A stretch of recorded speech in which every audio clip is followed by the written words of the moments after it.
An eye for an eye. We all know the phrase. It sounds like the very definition of balanced justice. The punishment should perfectly fit the crime.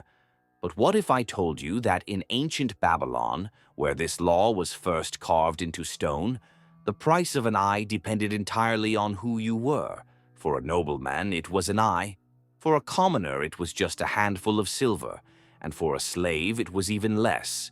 This is the story of how one of history's greatest attempts to create order also created a legal system where some people were officially, brutally, worth more than others. This is the story of the Code of Hammurabi. Let's step back in time nearly 4,000 years ago to the heart of Mesopotamia.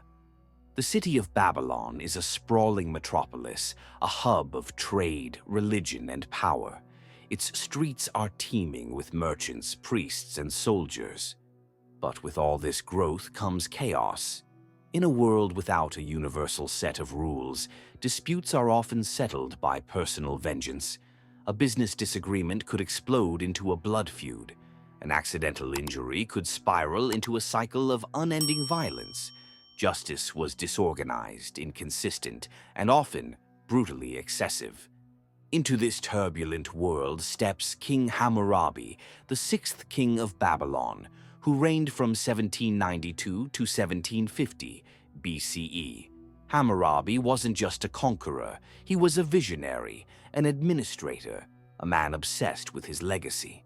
He saw a kingdom fractured by dozens of different local customs and unwritten rules.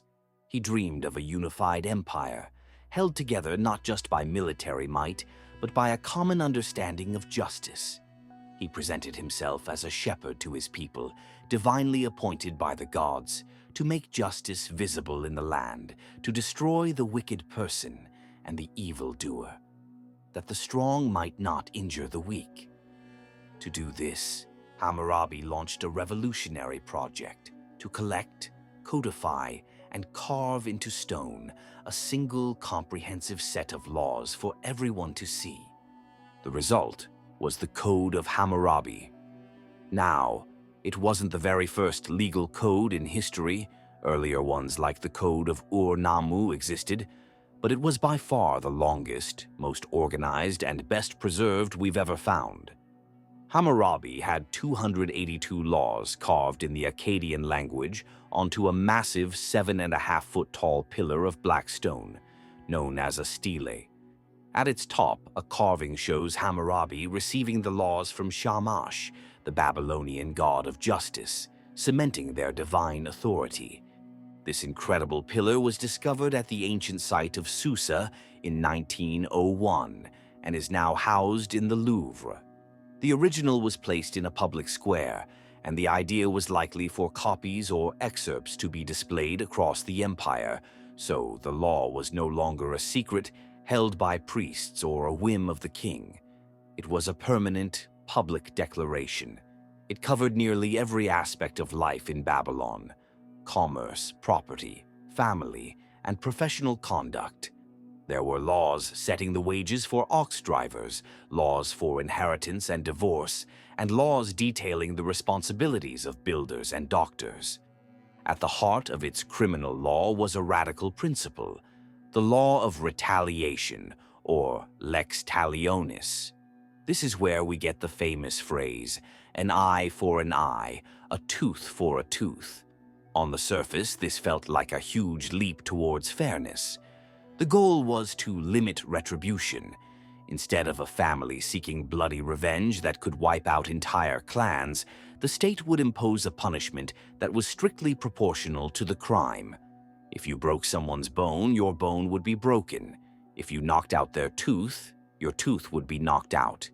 It created a sense of order, replacing chaotic revenge with state-sanctioned justice.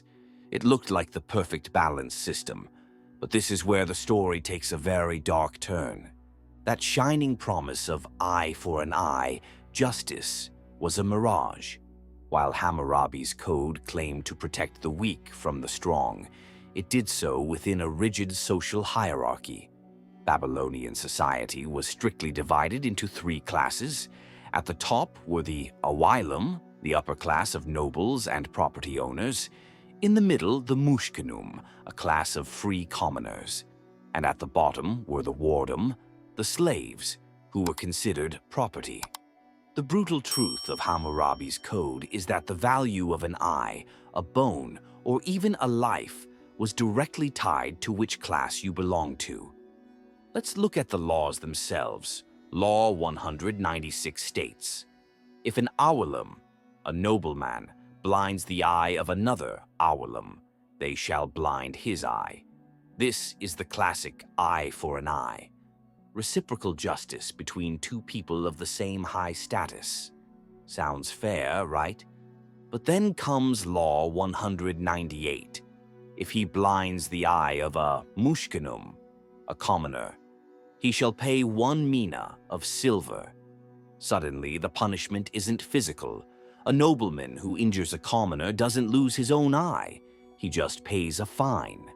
The principle of an eye for an eye completely evaporates the moment there's a class difference. An aristocrat's eye was worth another aristocrat's eye, but a commoner's eye was only worth a sum of money. The inequality gets even more stark with the lowest social class.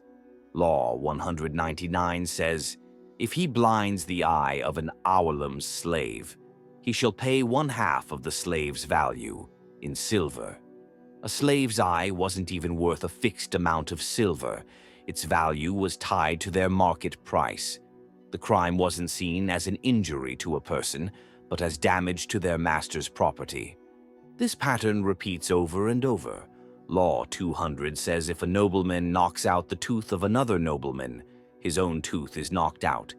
But Law 201 says if he knocks out a commoner's tooth, he just pays a fine.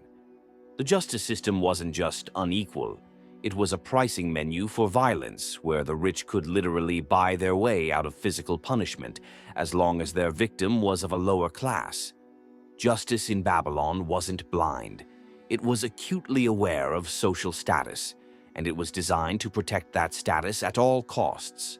So why was the code written this way? Was Hammurabi a hypocrite, claiming to protect the weak while carving inequality into stone? From our modern view, the hypocrisy seems obvious. But to understand the code, we have to understand its purpose. Hammurabi's main goal wasn't to create an equal society. It was to create a stable one. The code was an instrument of social control, designed to maintain the existing power structure, not to challenge it. The hierarchy of nobles, commoners, and slaves was seen as the natural order of the world. The laws were meant to prevent social chaos by making sure everyone knew their place and the consequences of stepping out of line. The different punishments hammered home the idea that a nobleman's body was more valuable than a commoner's, and a commoner's more than a slave's. The harsh public whippings for offending a superior were a terrifying deterrent meant to keep the lower classes in check. In this light, the code was less about abstract fairness and more about practical governance. By replacing personal feuds with a state-run system, even an unequal one, Hammurabi limited the kind of widespread violence that could tear his empire apart. It regulated commerce, protected property rights, especially for the wealthy, and provided a predictable way to handle disputes. In Hammurabi's mind, he was protecting the weak, but only within the accepted framework of his society. The code might protect a widow's inheritance, but it also reinforced a system where one man could pay a small fine for an act that would cost another man his eye. The ultimate goal was order, and inequality was the price of that order.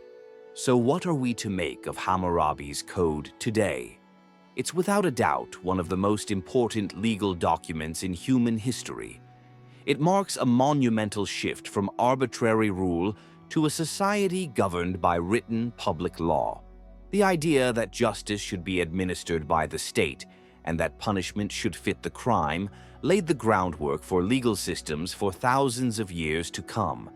The principle of lex talionis, even in its flawed form, was an attempt to curb limitless vengeance. However, the code is also a chilling reminder that law and justice are not always the same thing. It shows us that law can be used not just to protect, but to entrench power and legitimize inequality.